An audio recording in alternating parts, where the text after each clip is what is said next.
What is up, guys? Wrestling Premiere is here. That was one odd show. The show that's considered to be extreme featured one match involving unordinary stipulations. And nonetheless, I enjoyed it. Heading into the event, I wasn't hyped barring the Becky/Bianca and Roman Finn matches. As that the WWE Champion wasn't even on the card as of Saturday. There's not much excitement or hype for the show in general. And all over Twitter, I've seen people who weren't that interested in the show. And that may have something to do with the draft. Despite this, all the matches delivered. Now, before this video starts, I just want to say the reason why I didn't upload yesterday is because the video in question, I wasn't exactly satisfied with it. The video was basically done and all that, but I just wasn't happy with the way it went. And if you're wondering what that video was, it was a Sheamus and John Morrison feud from 2010. I'll upload that at a later time, and just want to let you guys know that whatever follows Extreme Rules is going to be good, because it's the end of the month and I want to end it with a bang.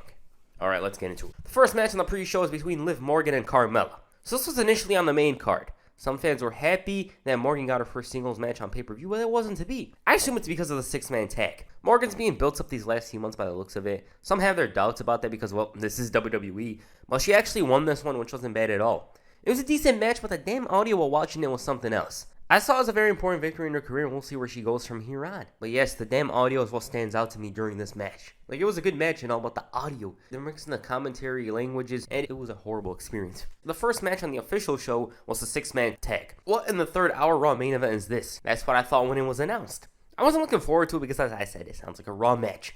And I wouldn't be shocked if they do it tomorrow after the title match, you know. However, I looked past that, and what we got was a pretty damn exciting matchup. It wasn't dull at all, you know. Big E looked very good out there scoring the W for his team over Bobby Lashley. I couldn't have asked for a better ending.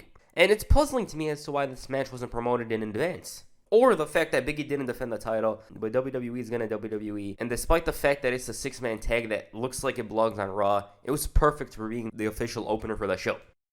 Following this, the Usos defended the SmackDown Tag Team Championships against the Street Profits.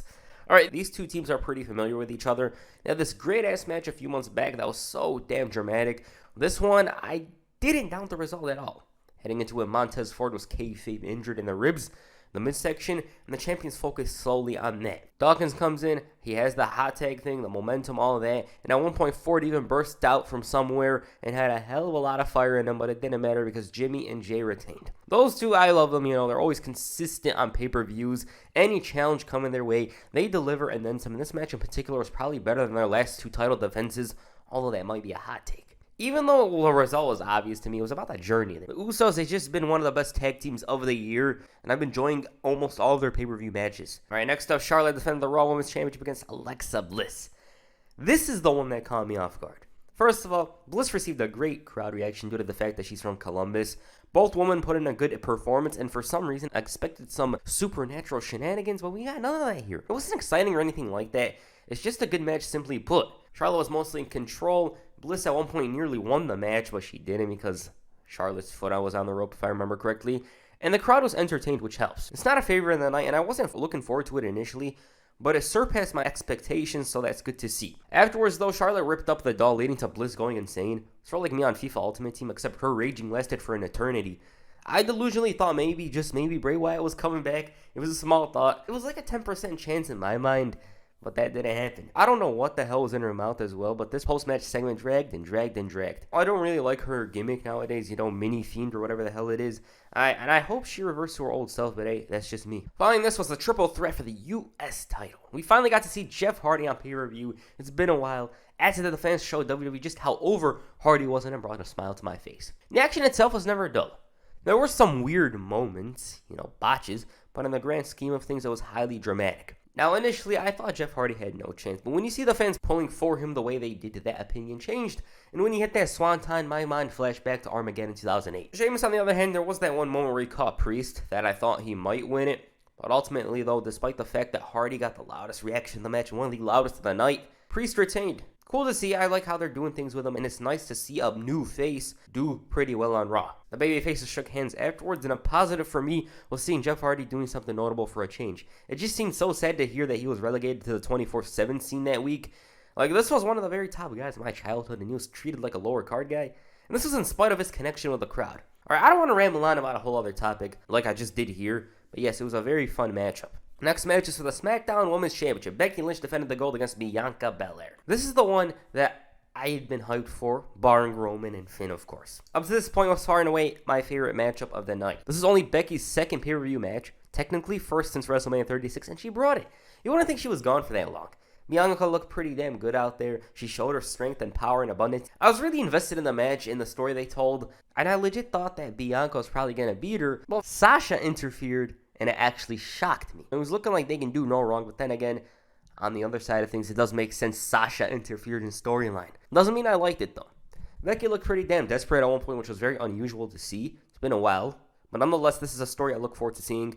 Belisa Bianca beating both women. I am all for it. And the main event, Roman Reigns and Finn Balor in the one match with Extreme Rules on the pay-per-view. Okay, heading into this, we all know what Finn and Roman are capable of. 2016, 2018, of course, their last match on SmackDown. There's always some bangers between these two, but this time, though, it was weird.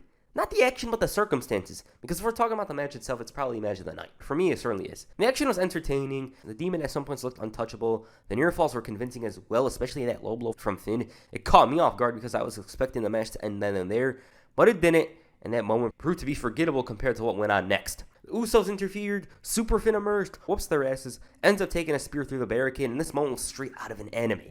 His music starts playing, his heart's beating, and it turns into the somewhat unstoppable beast. Fans were cheering. I thought it was leading to something special, but then the ropes broke. Now, the moment with Finn's music playing was very funny, but the fact that he lost despite doing all of that makes that moment seem even funnier than it was.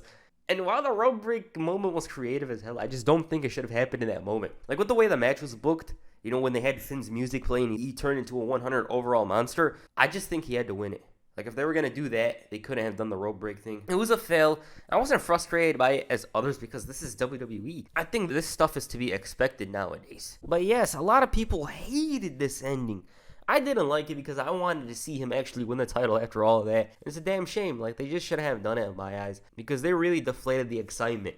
You thought this was going to be a memorable moment where Finn was going to end the title run, win the title himself, but it wasn't. It wasn't that at all. Despite that odd ending, it's still my favorite match of the night. You couldn't go wrong with saying it was the very best because the action was pretty damn enjoyable. Alright, that's Extreme Rules. The pay-per-view surpassed my expectations, but that's not saying much because if you missed this pay-per-view, you didn't really miss much. If I told you the results, you wouldn't be like, damn, I wish I watched this yesterday or something like that. You wouldn't really think that at all. Nonetheless, the action was consistent. It was better than I expected. My personal favorite match was Roman and Finn, the main event, followed by Becky and Bianca. Those two were pretty damn good matches, and they sort of elevate this pay-per-view in a way. All right, what do you guys think of Extreme Rules? Please comment down below. And that's your first video. Make sure you hit the KOD on the like button and perhaps the coup de grace on the subscribe button. Peace. I'm out.